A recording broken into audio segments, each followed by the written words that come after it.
as long as there is wind in the trees. They happen to be beside each other, and so they touch, for no apparent reason enough. They happen to be beside each other, so they touch.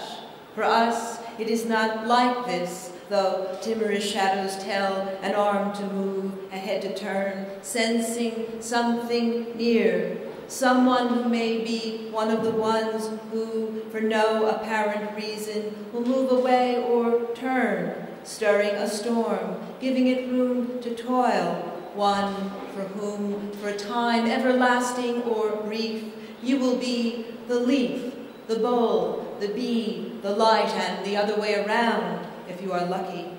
If you happen to be in town, out of change, by a brook, in the mood, near a shop, proclaiming a host of spices in a tongue without an alphabet, a tongue whose sound is the changing shade of a cloud, the scent of iron rising after rain, curtains of rain opening, pouring down.